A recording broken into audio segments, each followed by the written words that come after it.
For the 8th straight week, another big-time oil price hike takes effect today. With more people going out under Alert Level 3, transportation has become more difficult for commuters and motorists alike. Numbers continue to improve in the metro, but experts warn another surge in COVID-19 infections is still possible. Presidential aspirants, Vice President Leni Robredo and Senator Bato de la Rosa both visited Marawi yesterday. And SB19 is back in the zone following another successful online concert.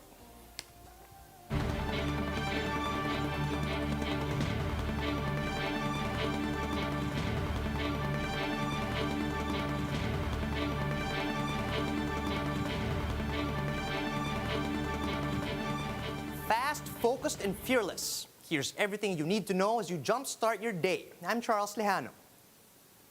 Oil companies are implementing yet another round of big-time price hikes this morning. Caltex, Clean Fuel, Petrogas, PTT Philippines, Sea Oil, and Shell will raise gasoline prices by 1 peso and 80 centavos per liter. Diesel prices will also go up by 1 peso and 50 centavos per liter. Meanwhile, Caltex, Sea Oil, and Shell will also hike kerosene prices by 1 peso and 30 centavos per liter. This is the 8th straight week of rising pump prices and the 3rd week that prices have gone up by more than a peso per liter. Union Bank Chief Economist Carlo Asuncion says the uptrend in oil prices might continue until March of next year. That's on the back of limited supply and increasing demand due to the reopening of bigger economies. For the past, sabi mo nga, 8 weeks, no? 8 weeks na yan, well, it has been dealing with yung supply, no? So yung supply na meron tayo bago pa yung pag-angat ng mga ekonomiya ng mga advanced economies, ganun pa rin yung level of supply. Meron din yung tinatawag nating supply chain problems, yung sa logistics, di ba? May mga delays and all those things. So that's also because of the increased demand, no? Because of the reopening in certain, it was actually medyo na-derail ng konti yun dahil dun sa Delta variant risk, especially for advanced economies. Pero seemingly bumalik na siya. It's the first work week in Metro Manila under Alert Level 3, but it doesn't look like the public transport system is ready. Mobile journalist Pamela Vasquez gives us a front seat to the story.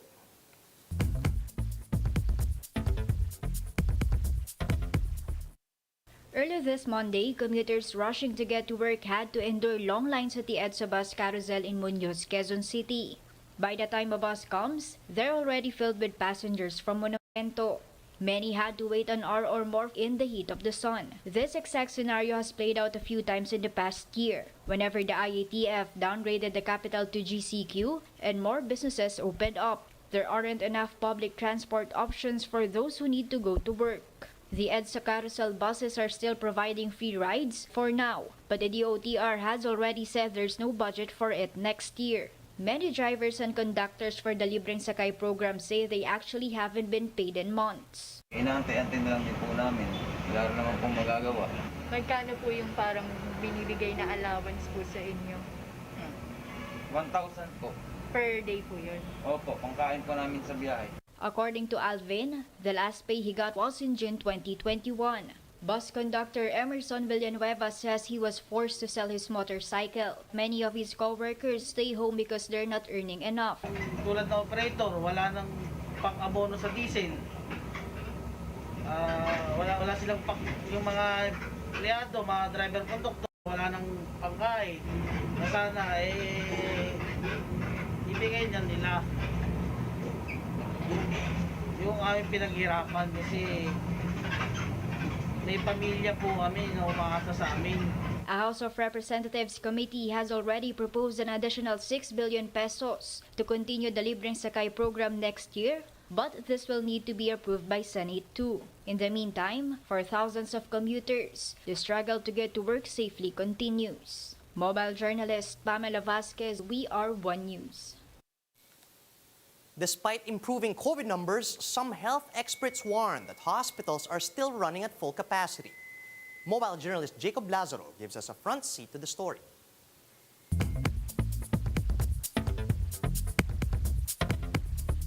COVID cases have dropped significantly in the last few weeks, spurring government to lower COVID alert levels. But some doctors warn that they're not out of the woods yet, especially with more people now crowding public places. Kahit bumaba pa yung mga kaso natin, hindi ibig sabihin na maluwag sa ospital. Wala pa rin. Almora, in fact, says many hospitals are still operating at 100% capacity, and because of the lag in reporting, DOH numbers do not always reflect the reality on the ground. Almora says it may take another month before they are able to decongest hospitals, but the DOH defended the move to shift to Alert Level 3 for Metro Manila. It can be observed that all areas have peaked and are at downward trend. There's been a negative 44% two-week growth rate of COVID cases nationwide, or an almost 7,000 difference between the last 4 weeks. This improvement shows an NCR where the reproduction number went down to 0.57 and ICU utilization rate of 59% or moderate risk, all of which are ideal numbers for easing restrictions, at least on paper. Bagamat marami na sa atin ay fully vaccinated, hindi po tayo pwede maging complacent at this point. As of October 15, there are only 139 areas under granular lockdowns in the metropolis, a significant decrease from more than 303 at the start of the month. Alert Level 3 allows up to 30% indoor capacity for fully vaccinated and 50% outdoor capacity regardless of vaccine status. Additional restriction will be placed for areas under the 3 Cs: closed, crowded, and close contact. Health Undersecretary Maria Rosario Vergeres said the alert level system may be placed on other provinces this week. Mobile journalist Jacob Lazaro, We Are One News. A doctor warns that another COVID-19 surge is still possible. In an interview with The Big Story, Philippine Hospital Association President Jaime Almora explained that this can still happen if people will become complacent. Almora said this as many Metro Manila residents start crowding to places as the government eased restrictions to Alert Level 3. Yes, we are very sure of that. Kaka-surge ulit. We are just appealing to the people to be responsible. Kung gusto nilang lumabas, huwag lang nilang isipin na pag nag-search ulit, mayroong ospital na tatanggap sa kanila. Kung sakaling hindi sila makapasok sa ospital, huwag nilang sisihin yung ospital dahil alam naman natin na kailangan pa rin nating mag-precaution. The RITM has validated the results of the 48 RT-PCR swab tests administered at the Subic PRC labs. The institute said it found no evidence of contamination for any of the tests, and the results were found to be valid and reliable. The RITM was tasked to investigate the tests after some members of the lower house alleged that 44 of those Subic tests resulted in false positives. Even President Duterte referenced the allegations repeatedly in his tirades against PRC Chairman and Senator Dick Gordon while the inquiry was ongoing.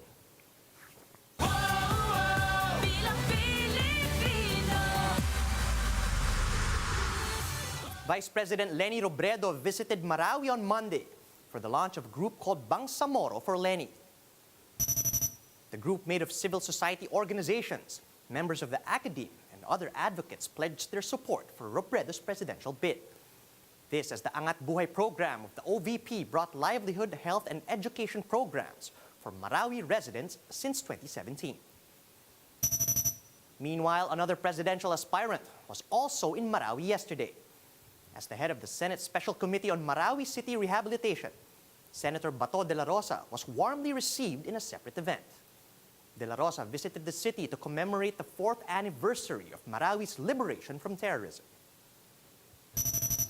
On the other hand, Manila Mayor Isko Moreno also visited Baseco fire victims yesterday. Moreno extended 10,000 pesos in financial assistance to each of the victims' families.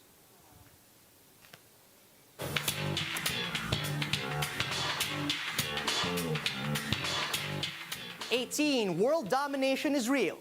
Social media has been abuzz with their appreciation of the quintet since their pop orchestra concert. MJ Marfori has the details. From Pennsylvania to Manila and all around the world, 18s sure did set social media ablaze with their tweets and posts of appreciation for SB19. Sabi nila, di ko raw kaya, lang mapapala, wala raw pag-asa.